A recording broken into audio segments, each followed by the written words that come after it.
Peço desculpas pela demora de ter postado. Estava atarefado escrevendo um livro, o carro quebrou, tenho um filho especial, aí já sabe né. Mas tô aqui de volta a seu serviço, meu irmão e minha irmã. Essa semana eu assisti o episódio de uma série de ficção baseada na Bíblia. É meio que uma ilustração, uma série ilustrada criada por um amigo meu chamada Bereshit, a Saga dos Mundos.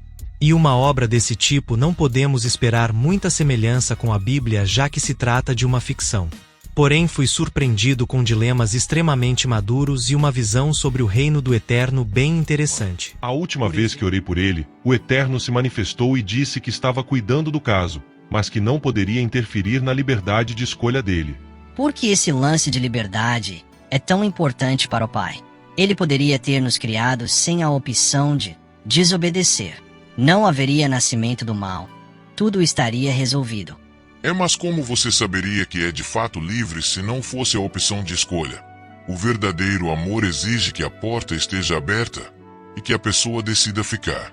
Um pássaro em uma gaiola não tem opção. Está com você porque não tem jeito.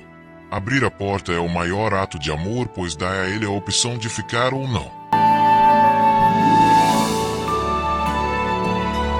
Mais alguns pássaros vão voar, Uziel. Melhor que voe. Os que ficarem, ficarão por desejo, por amor, por amizade, por respeito, sabendo que estão ali não por coerção, mas completamente livres.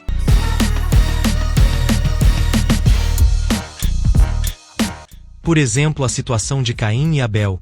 Às vezes temos a impressão que quando aconteceu o fato eles eram garotos ou jovens de 20 e poucos anos. Comente como você imagina Caim e Abel, como homens adultos ou como jovens. Essa série ilustrada é uma pena não ser animada, mas entendo a situação do irmão Darson, ele faz tudo sozinho, roteiro, geração de imagens e edição, e também é pai. Por isso não é uma cobrança, longe disso, é um breve lamento. Ela nos apresentará um Caim adulto e casado vivendo numa vila criada pelos filhos de Adão. Exatamente, Caim está adulto e casado. Adão teria tido Caim, mais 4 meninas e só depois nasceria Abel. Isso coloca Caim 5 anos mais velho que Abel, e segundo os padrões da época, faz sua vida girar primeiro que a de Abel. Como assim? Se ele é o mais velho, e tem 4 irmãs mais velhas que o segundo filho, é natural que casem primeiro entre si, pois o amadurecimento e os hormônios chegarão mais ou menos no mesmo período, colocando o caçulinha à espera.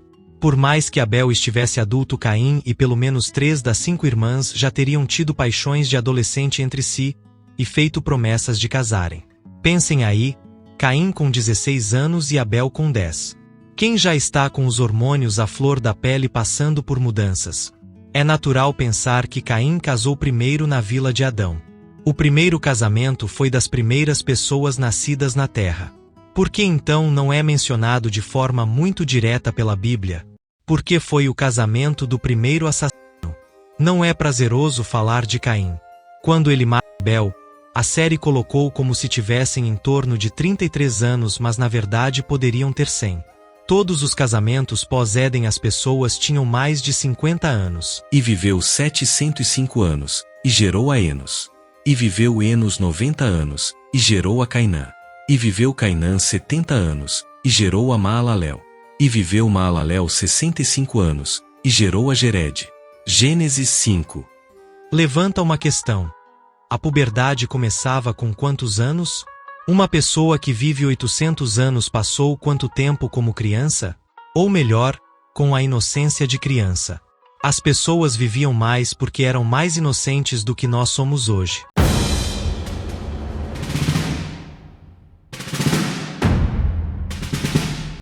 Você duvida? Então por que Elohim disse que diminuiria o tempo de vida dos humanos? E viu o Senhor que a maldade do homem se multiplicara sobre a terra e que toda a imaginação dos pensamentos de seu coração era só má continuamente. Gênesis 6:5. O texto de Bereshit 6:5 responde: porque os pensamentos dos humanos se tornaram maus continuamente.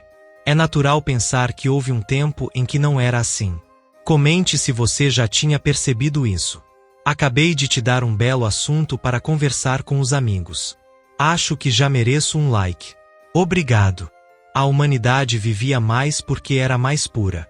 Isso leva Caim para perto dos seus 80 a 100 anos quando derrubou Abel. Nesse período poderiam existir pelo menos umas 12 filhas de Adão e Eva. Dentre elas estava a que foi separada para a mulher de Caim, o primogênito, o herdeiro da casa e da linhagem de Adão.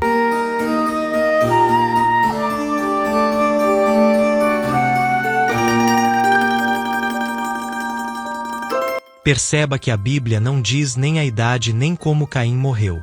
Ao Sete nascer ele toma o lugar de primogenitura de Caim, e a linhagem de Adão passa a ser contada a partir de Sete, seu novo primogênito. Após o nascimento de Sete, Adão e Eva têm muitos filhos e filhas cujo nome não nos são revelados. E foram os dias de Adão, depois que gerou a Sete, 800 anos, e gerou filhos e filhas. Gênesis 5:4.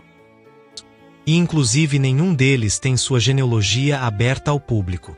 O objetivo de Deus não contar a história dos seres humanos, é contar a história dele com os seres humanos. O Eterno contou a Moisés essas histórias para nos mostrar verdades sobre nossa natureza e sobre o mundo espiritual. Quem foram os primeiros humanos criados? Como viviam? Como eram? Mas existem as entrelinhas, os segredos que só são revelados pelo Ruar do Eterno a quem Ele quiser quando Ele quiser. Ler a Bíblia sem o Espírito Santo é perigosíssimo. Então Caim já era casado com uma de suas irmãs e Abel provavelmente solteiro.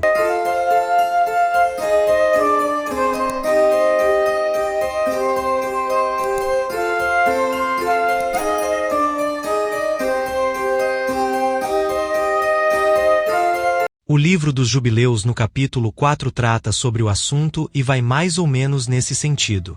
Precisamos lembrar que Jubileus, apesar de ser considerado apócrifo pelo judaísmo rabínico, foi elaborado por judeus da comunidade do deserto, ou seja, os essênios. Ou seja, ele é uma interpretação judaica muito antiga dos fatos de Bereshit, bem como Enoque. Tudo isso foi escrito por judeus e faz parte da sabedoria antiga. E você o que pensa sobre o assunto? Fique à vontade para se expressar. Shalom e até breve.